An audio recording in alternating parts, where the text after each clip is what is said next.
Welcome back, weirdos. Jeremy Grinsteiner, your host of the Weird and Strong podcast, here for another episode. And this episode is a little different. We talk about the topic of sound healing with Nicola Buffa. She shares her story of how she found sound healing and sound baths and all of the alternative methods that she's used to explore human consciousness and to heal herself along her journey. So, without further delay, let's get weird, folks. All right. Welcoming Nicola Buffa to the show. How are you doing today? Thank you so much, Jeremy. I'm doing very well today. Yeah, thank you. Yeah, you're very welcome. It's great to see you again. We met, I want to say on a chance, but on a sound healing Reiki session in a park in San Francisco when I just happened to be in town this past September. And we got to talking, and I thought she would be a perfect guest for the Weird and Strong podcast. So thank you for being here. Yeah, thanks so much for inviting me. And even just thanks so much for being so open on that day that we met. I know you'd signed up that morning and just come out like, you know, really, really present, made such an impression. And here we are now. Just the impression that's made leading to future moments. Thanks. Awesome. So I've got a weird question for you. Are you? I heard you did. Yeah, I heard you had a weird question for me. Yeah. If you could make water, or you have to make water smell like something, what smell would you choose to make water? What smell would I choose to make water? You know, it's funny. My initial thought was I would make it smell green. Smell green. I would make it smell like the light on the water when it shimmers. Mm-hmm. I would make it smell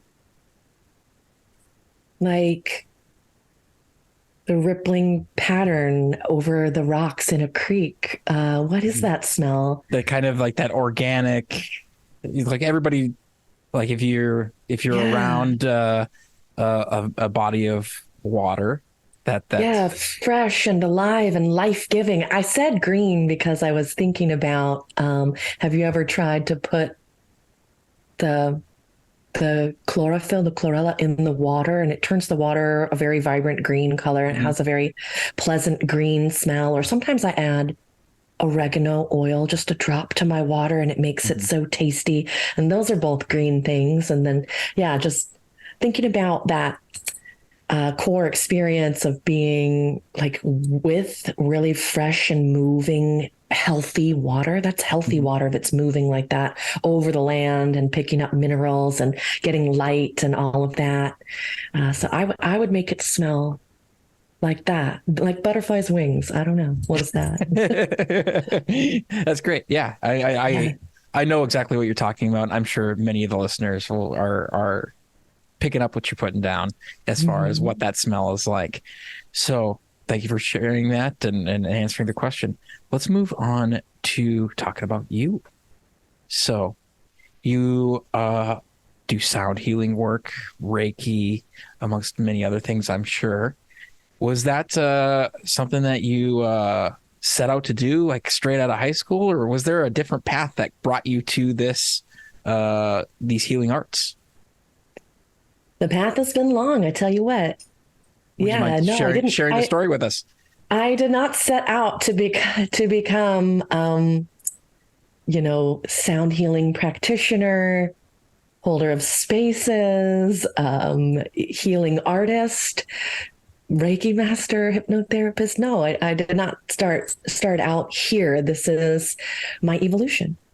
Mm-hmm. I've always been an artist, and so I think really that's kind of the key thread. And I still consider myself an artist. I consider myself to be a healing artist and a practitioner.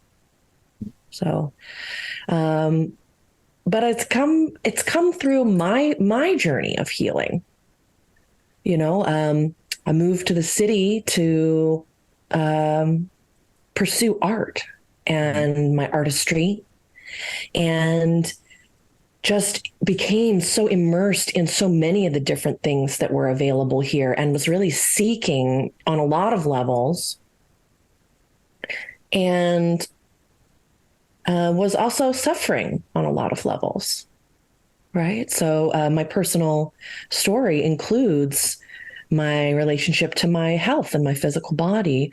And in a way, my relationship to my health and my body, which includes the Western diagnosis of fibromyalgia. Mm-hmm. So my relationship to that had created this very strong interest in what is consciousness. And so my art was exploring what is consciousness. And in my personal life, I was seeking healing from alternate modalities like acupuncture. Mm-hmm. And just really, for me, like the fusion of my interest in health and my fascination with human consciousness began to really intersect in some of these healing modalities that were changing my body and my relationship to my physical feeling, but also changing my consciousness, my mental capacity to understand what was happening for me because of the fibromyalgia. And so, gosh, the story goes, I was living and working as an artist in San Francisco, which means a lot of things. And, we can delve into that if you want, but yeah, I mean, really whatever you're open to sharing with folks is what we're here for. The turning point really came when I was seeing a hypnotherapist. And I was trying to gain access to more mental space for art and, remove blockages for art and change my lifestyle and, become healthier so that I could really pour myself into the art. But my hypnotherapist said, we've been working together and I think you might like this. And she gave me a recording, a sound healing recording. And I took it with me to my painting studio, which was my custom to go to my painting studio every night at the time. And I put it on at the painting studio and I just went into my art practice. And at the end of that first session, listening to sound healing music, I noticed my painting looked different. And I started to become so interested and I started to follow a thread. And I thought, I'm going to keep going. And I kept listening to these sound healing recordings that were given to me. And I started to become so curious, like, what is this? It's not music. This is not music. It's changing me. And I could tell my body started to crave it. I started putting it on at my desk at work when I was feeling overwhelmed in the afternoons, giving myself a boost. And I started really noticing, gosh, this is changing me rapidly. And I started to follow. Where's the open house? Where's the class? Where's the music of sound healing being made? What are these people talking about? And I started to take classes and I just kept following that thread and unfolding. And of course, there were a lot of times along that where it hit like a really rapid ascension energy in my practice and where I overcame different mental relationships to, who I am or what I wanted to do with my time and my art. And, here I am now, arrived at being a healing artist. And very cool. Yeah. What was that? So from that first exposure to sound healing to then becoming a practitioner or a healing artist, utilizing sound healing, what was that path timeline like? Was it like a couple of months? Was it over some years or Good question. How quickly did it pull you in?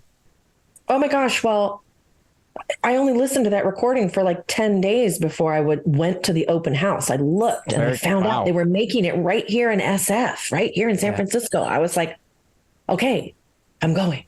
And on that day, I found out they had classes. So I signed up for one because I thought this will improve my painting. And I was really looking for uplifting visuals for the paintings. I was looking for a more spiritual community. My father had just passed at that time as well. And that had really shifted my spiritual life, bringing me into a place where I was seeking a community that could offer something beyond what I'd been experiencing. Right. So that was 2014. And at the time, the classes that I was taking, I took more every semester. Like at first I had one, and then I had three, then I had five. And that within like 6 months had really grown. And then I went to the conference and found out what they had going on with just all the vendors and different companies. And that caused a really rapid expansion. And I bought a crystal bowl. I bought 2 crystal bowls. I didn't know I was going to do that. I had no idea that's what was in for me. And I had also acquired some tuning forks. And at that time, I was working on myself and my body and my fibromyalgia, 100%. And of course, I was sharing this with anybody that I knew, like, hey, look, I got this, check this out.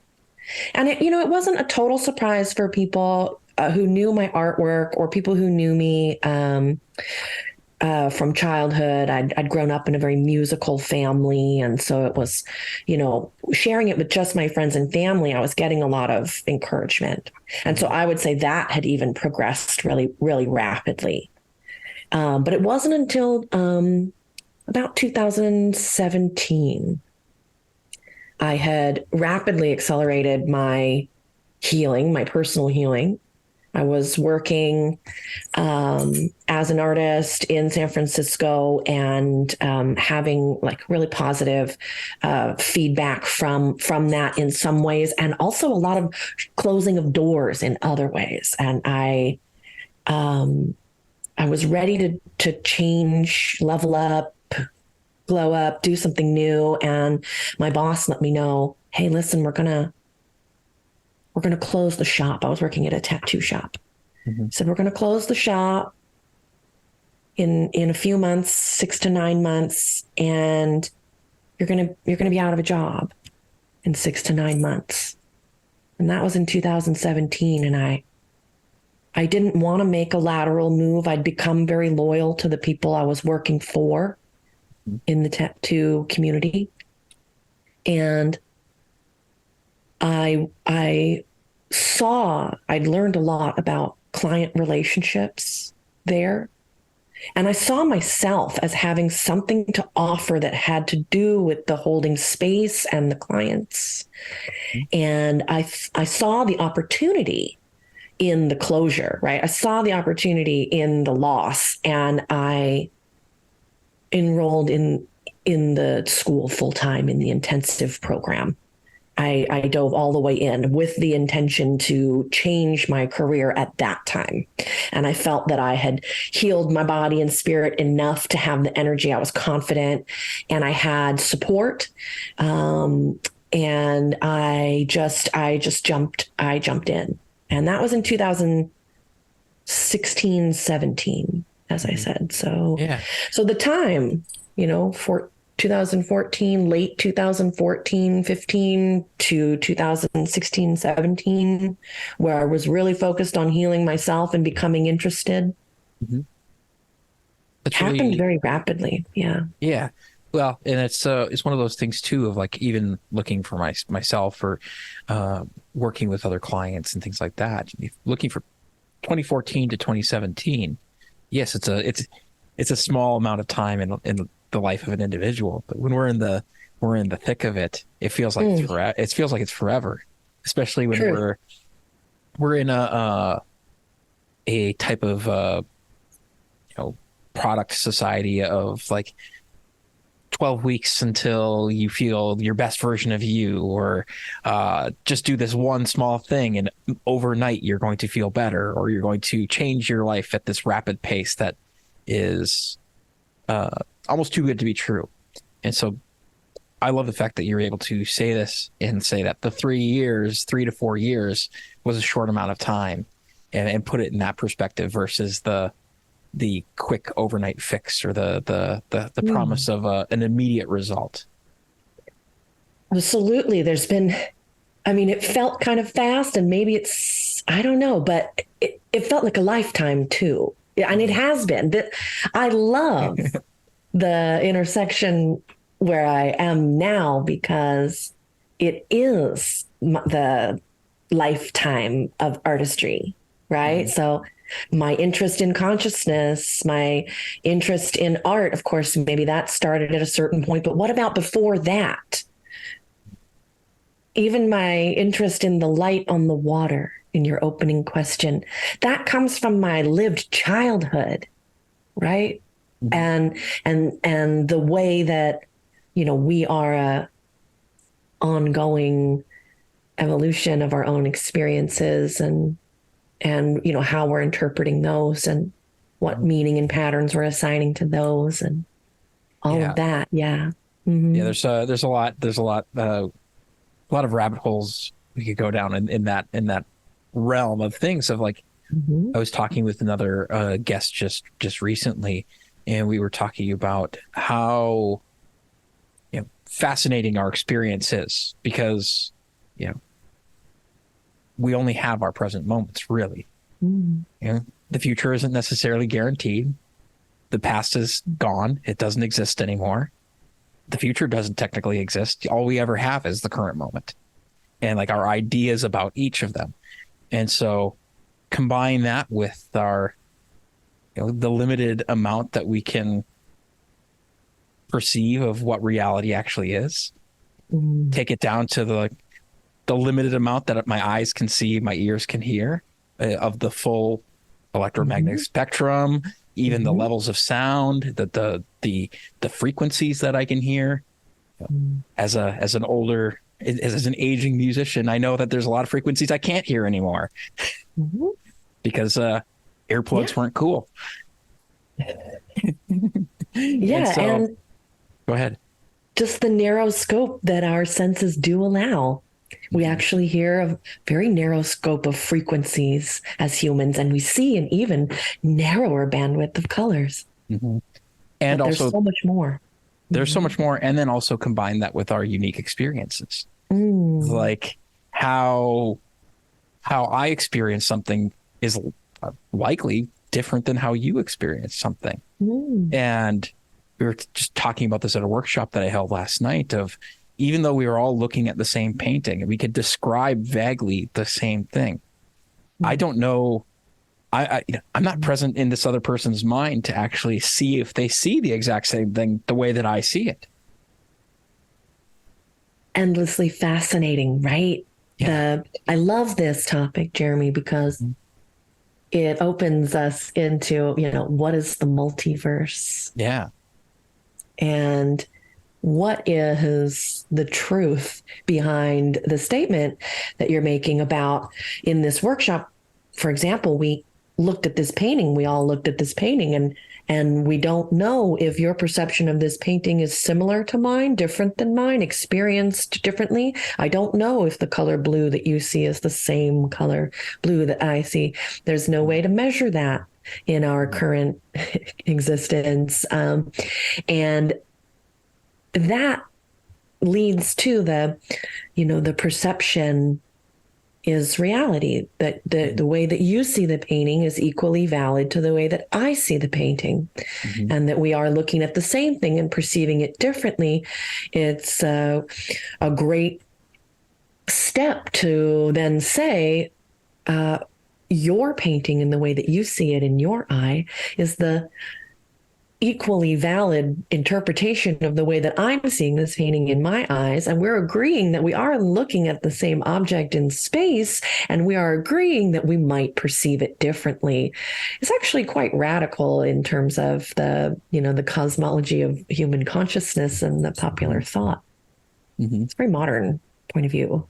Yeah. Mm. Well, and it's like when we look at art, we look at music, even is experiencing anything really. Is that when you're a participant in the experience of it, whether it's looking at a piece of art, being present in a theatrical performance or a musical performance, like the fact that you're there is you're co-creating the experience of Mm. whatever's happening as well.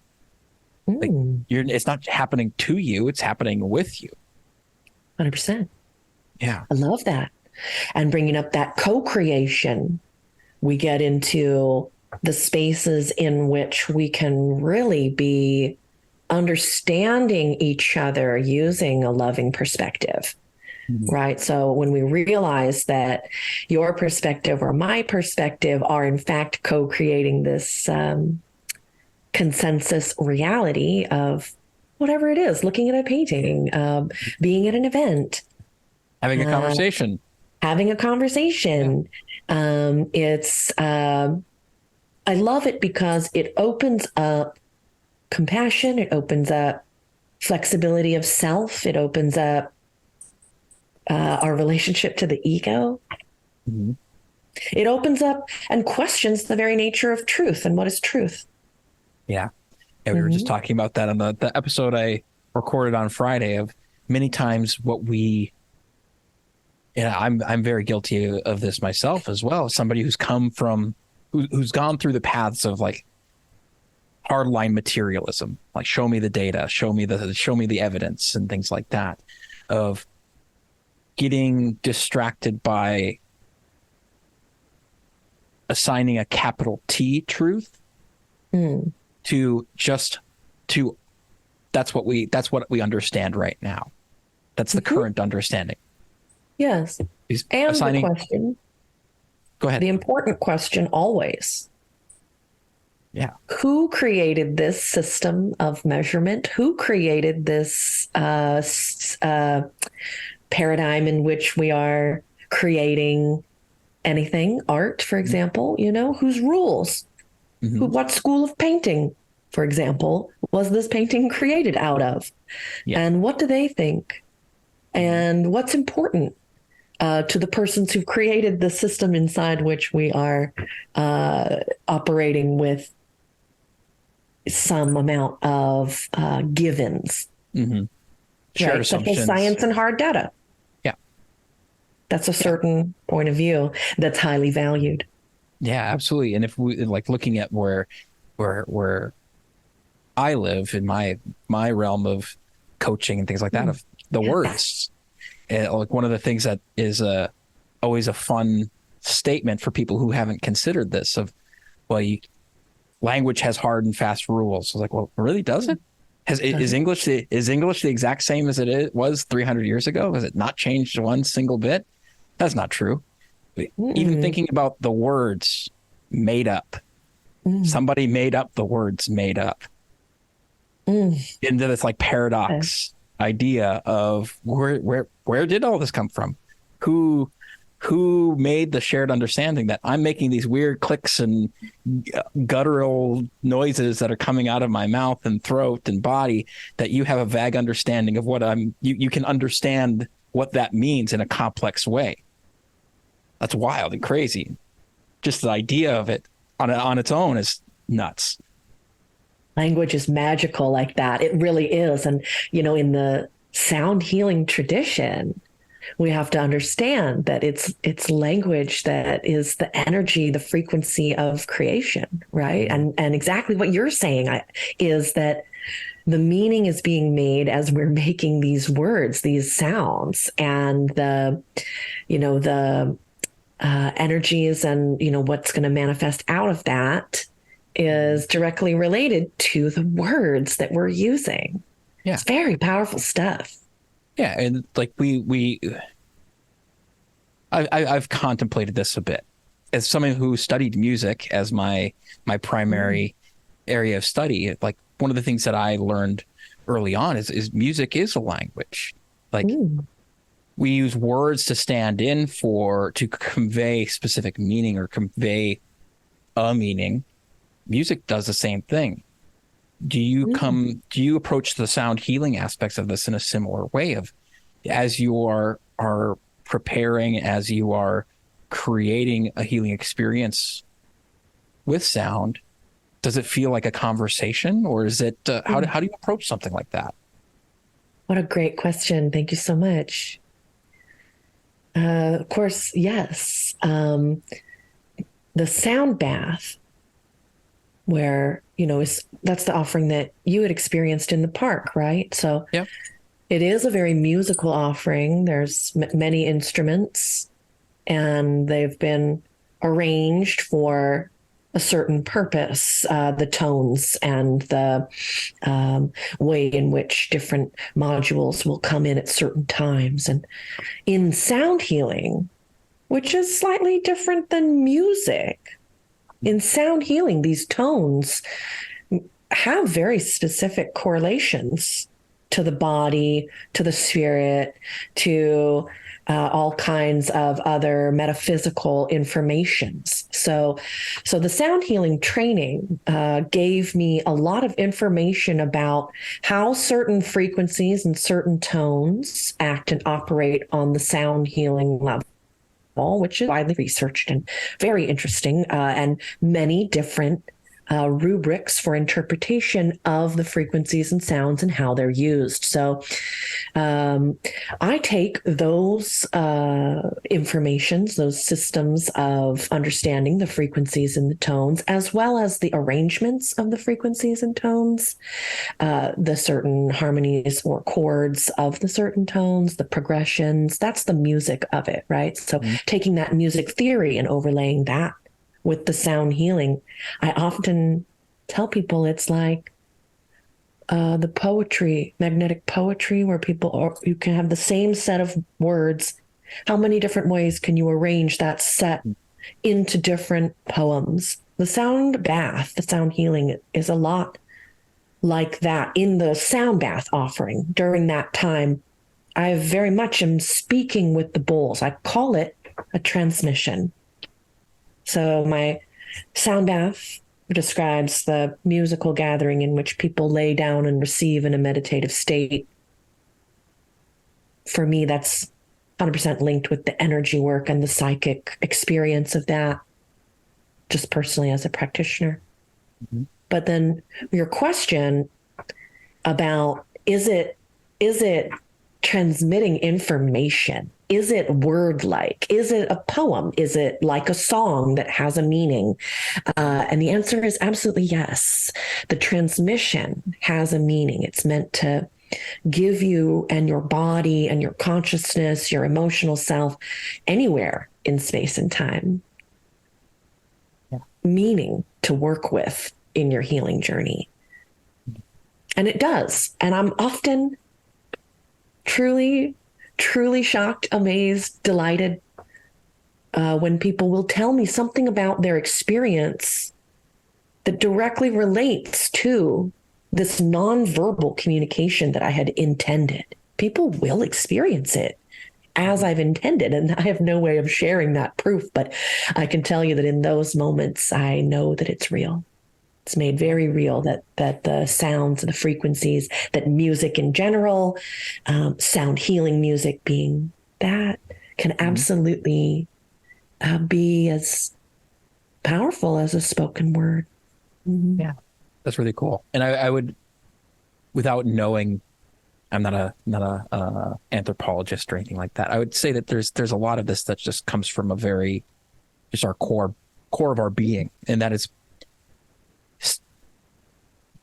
spoken language has pitch and rhythm, and like just the same as what you're talking about in the experience of a sound bath or sound healing, is that these things are so core to our understanding of navigating our reality, our experience, that it's one of those things that, as I experienced sound healing over time, both with you and others in the practice of, like, at first there was very much this perception of, oh, this is neat, this is fun, this is enjoyable, I get to take time for myself.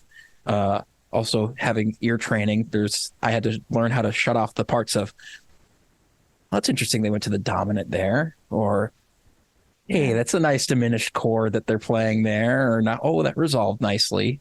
Oh, I want, like, my arranging brain would take over, and I would analyze the harmonic structures, and over time learning to experience it, and then realizing or talking to others that may not have that type of experience with sound. They're like, why, when this was happening, I started to feel this. I was like, oh, okay, these are these are much more shared understandings than people realize. 100%. Yeah. Was it Yeah. something, so as you were learning this, is that something that was really intuitive for you, or is it something that that required some study and required Both. some effort? Yeah. Absolutely both. As I said, I did come from a musical background, a musical family.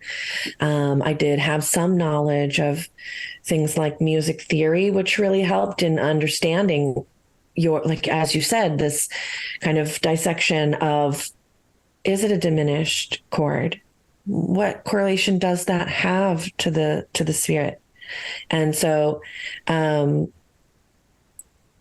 study of that, the study of different frequencies in the body, the study of the energy body, and chakra based healings, aura based healings, all different healing modalities, energy work, even other modalities of sound healing that I started to layer in.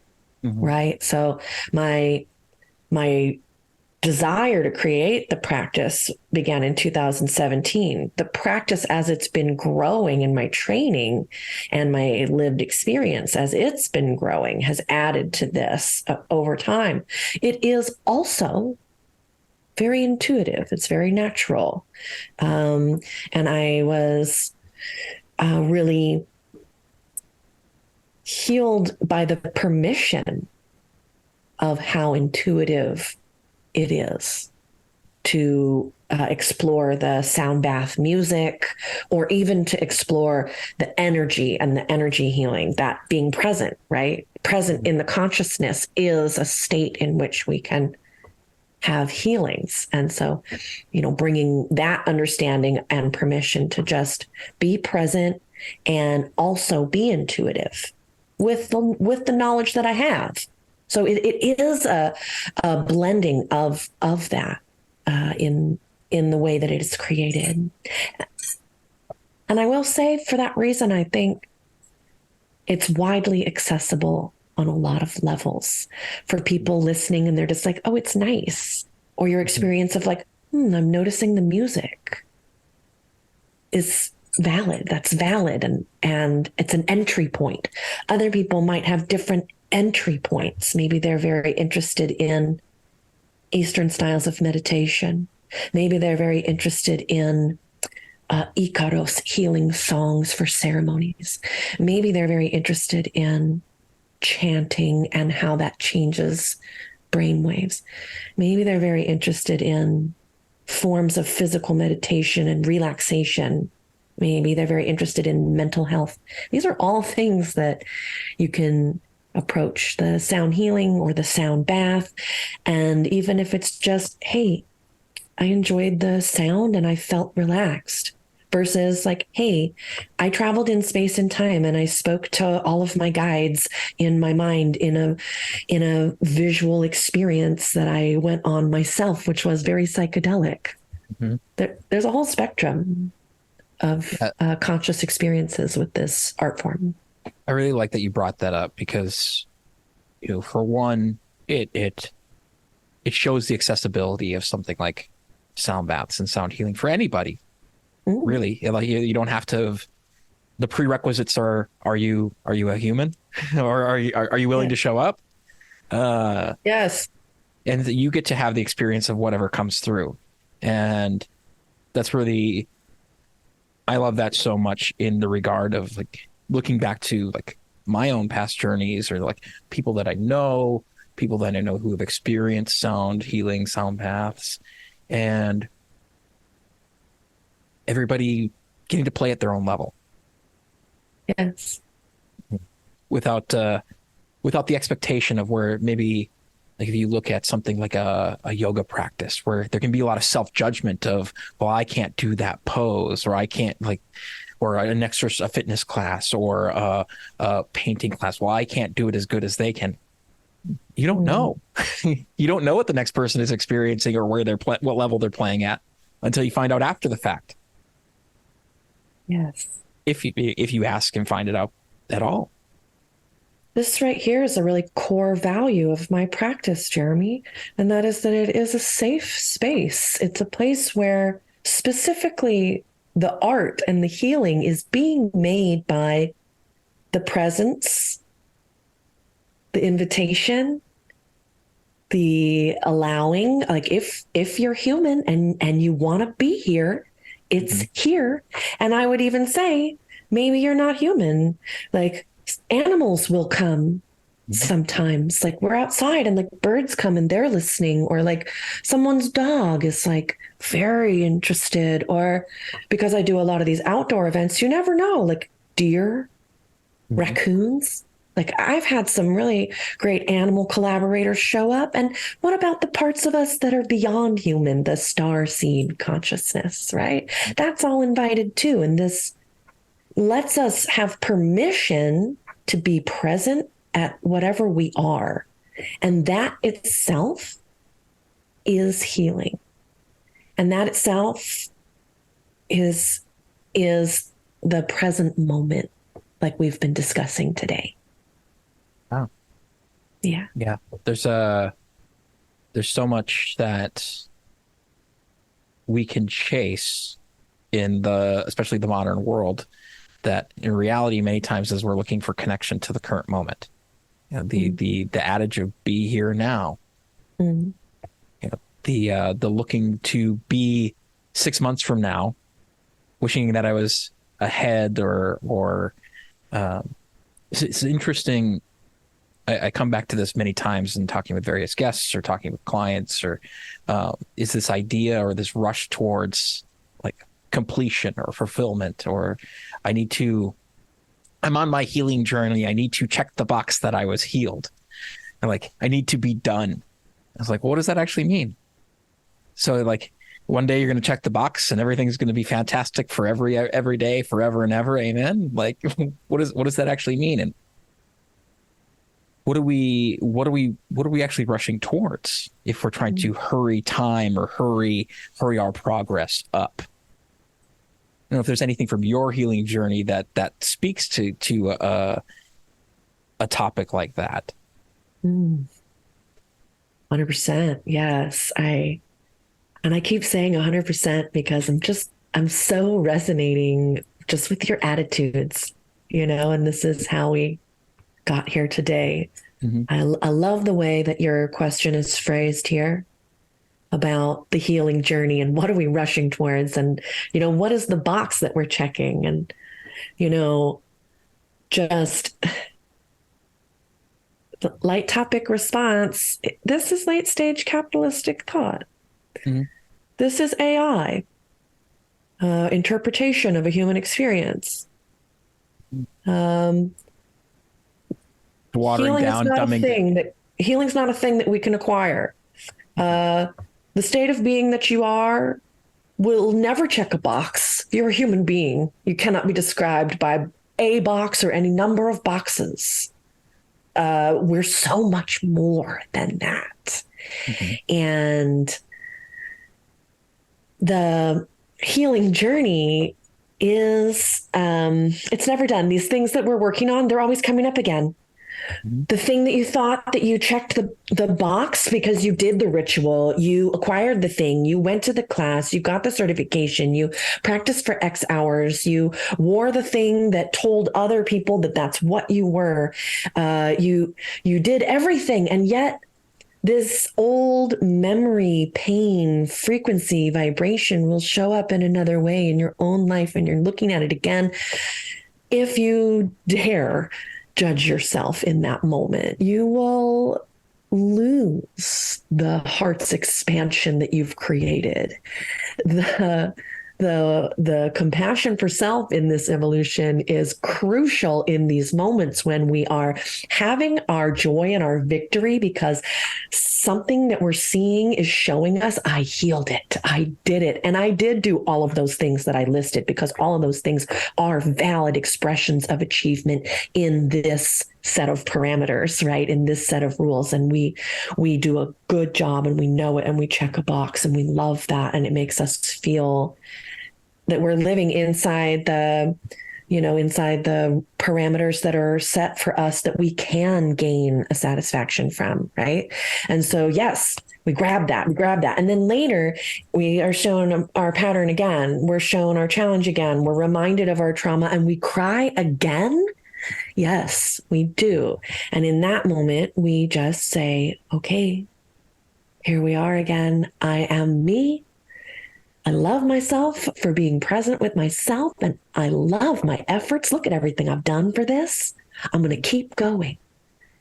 And we step right into it again and do it over again. And it will be different because we're consciously evolved in that moment and we have the last experiences of checking the box. Last time we did. What now? So it's really, the healing journey is really about adopting, for me, this viewpoint that's helping me be in the constant frequency and flow of life in a way that gives me meaning, allows me to congratulate myself in my conscious development, and gives me opportunities to send unconditionally, deeply loving energy to myself, not only now, but for every moment in the past when this healing has come up again or again or again. And she in the past needs that love too. And I can be transported by that emotion of my healing has come up again to the past, to see it differently or unwrap it again, or love yourself more then. And then you'll see that'll start to ripple forward. And that's really my interest in sharing all this is creating those ripples forward with these kind of ways in which we continue to encounter ourselves. Yeah, you're speaking my language in so many ways, and in looking at the approach that I and many coaches in my community take of pulling up those past events, those healing events, and like you said, being able to look at it in a very different way, whether it's even your own or ancestral or whatever, even if it's a belief about the future, like being able to take it and turn it another way. Something you said about this continuation of the journey. There's a saying that one of my mentors would say, as I repeatedly, it would come up in discussions. It's always another level, always another devil.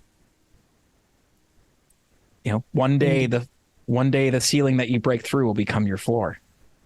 Indeed. Yeah. And so one of the things also that I was hearing as you were talking about this topic is in looking at the achievement of healing, or this achievement style or perspective, would it be fair to assess everything that you said into the simple of, rather than task-based achievement, it's more about embodiment of your healing? Yes. Yes. Because being in this body, being in this moment, being in this body is the greatest gift. And you understand, like, this is coming from somebody who has experienced fibromyalgia for over a decade. This, being in this body, is the greatest gift. Yeah. And the embodiment of the consciousness is the human experience. And that's the purpose, is to have an embodiment of a human consciousness. Just out of curiosity with that, do you utilize any particular embodiment practices along with your healing modalities for yourself or for others that you work with? Oh, yes. Great question, because, I want to point out that this practice, my sound healing practice, source field sound, was created to heal myself primarily, right, in the beginning. And that remains a big part of my practice and my lifestyle. It's really almost a lifestyle. Yes. So yes, I do. Other embodiment practices that I incorporate other than sound healing. I would say Reiki is an embodiment practice, and I practice a lot of Reiki on myself, which uses a lot of touch. Right? It uses a lot of self-soothing touch. doing some of these Reiki hand postures viewers might be familiar with. But it's very powerful to even just sit with this conscious physical embodiment at any time. You see people in the spiritual community, they have one hand on the heart and one hand on the belly. Well, this practice alone, just sitting in this fashion at any time, is very embodying, very supportive, very nutritive experience. And with the fibromyalgia experience, self-care is crucial to live. So the embodiment of soaking in a salt bath, the embodiment of walking mindfully to dispel excess energies, to just even be tapping in places that are experiencing pain or discomfort or in the meridians, and reminding the body to be present and adjusting. These are all fibromyalgia tips and tricks that have kept me going. Self-massage, or man muscle gun came out a few years ago, widely available to the public, where the machine that pounds the muscle. My legs, amazing. I'm doing it all the time. So I'm spending time every day to appreciate my body, to do the maintenance of a body that my body deserves for all the things that I'm asking it to do, and to maintain this positive relationship with being inside my body. Right. That's as my fibromyalgia experience has taught me over the past decade plus. To be embodied is to be physically providing supplementary, not just resting it. You can't just lay there. Like, you need to be actively loving yourself, working out, stretching, yoga, activities, walking. Yeah. Yeah. There's so much of that too, of like, something that's been very interesting to me, especially as of late. It's like, coming from a structured physical fitness background, is breaking that paradigm even for myself and for others of, does it have to always be sets and reps in a gym? Could it just be moving your body in whatever way makes it feel good to actually become part of that self-care process? Does my practice have to be your practice in order to make it valid one way or another? And can it be weird? Yeah. I mean, it's better. And can you give yourself the permission to be like, when I move like this is so hippie. This is some hippie stuff here. I live in SF. But when I move my body like this, what does it make my spirit feel like? And a lot of people don't have that permission because they're worried about how it's going to look. Yeah. But like, if we could all just look around and realize that how people's bodies appear is a reflection of so much more, again. And if we gave each other so much more permission to kind of be weird in our bodies, then I think it would be easier to be embodied for a lot of people. Yeah. Well, and you've hit the nail on the head of one of the main purposes behind this show is to discuss things like this, to allow people to share the things that are outside of the typical expected norms of life, and even people who have very typical or conventional lifestyles.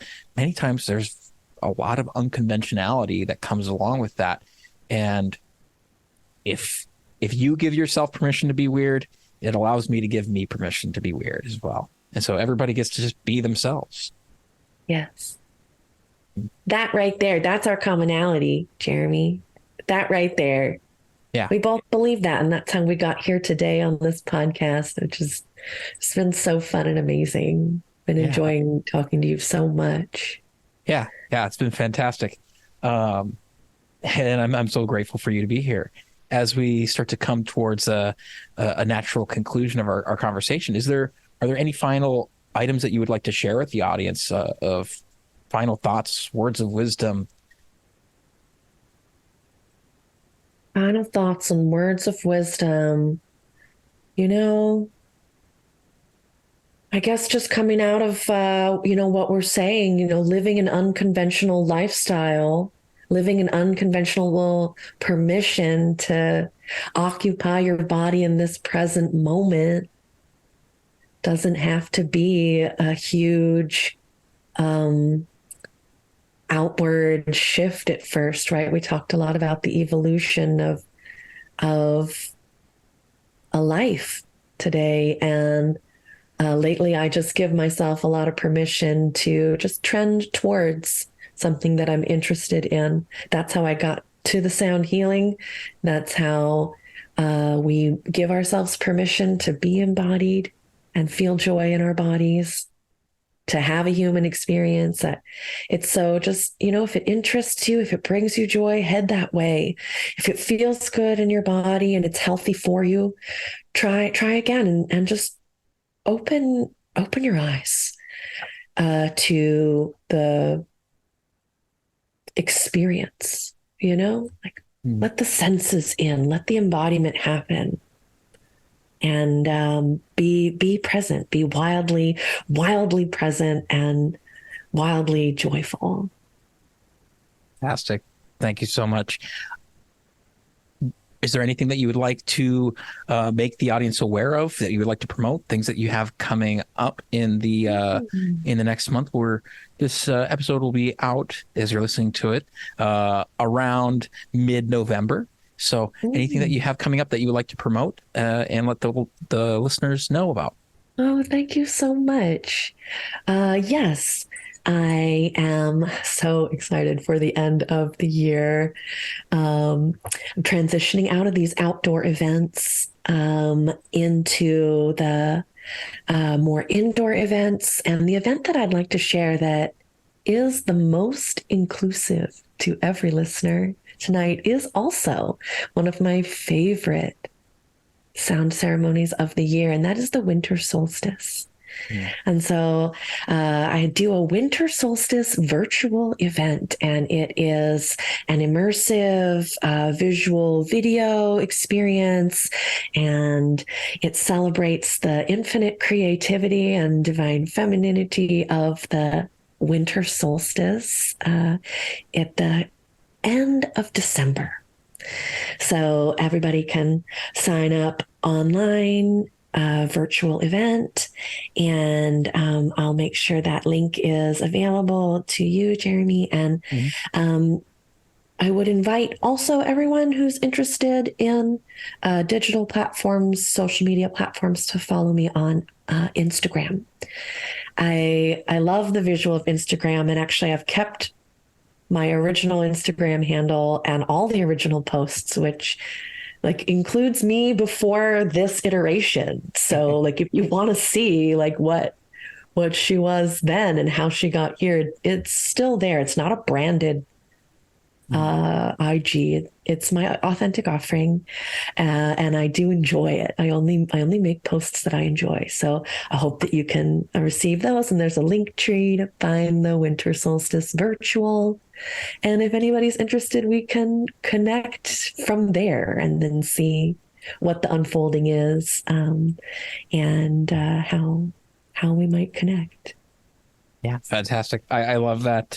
My Instagram is very much the same, even though it's a business account. There's all of the posts of my music endeavors, my lifting endeavors, my travels, everything that comes through with it. And so I appreciate somebody else that's doing very much the same.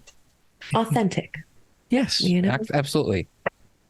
Yeah, in a love world of prepackaged and chiseled and pre-planned, it's refreshing to have people who are being them. something for everyone. Yeah, fantastic. And I love that in the abundance of the healing world and in artistry, and for you as a coach, like the people who are interested, who are resonating with what we've been saying or with either one of us and how our vibration or frequency is showing up, they're going to be for you. They're going to be for us. We'll be for each other, and we'll know. We'll know. Yes, absolutely.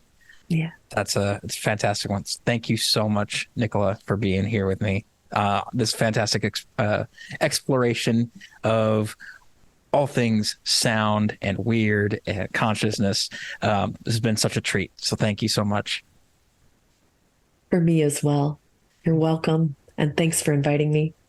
Yeah. We'll keep this connection going. For those of you listening, I will be very much interested in this winter solstice event. So maybe I'll see you there. But until next time, very important that you stay strong in the world, and most importantly, stay weird.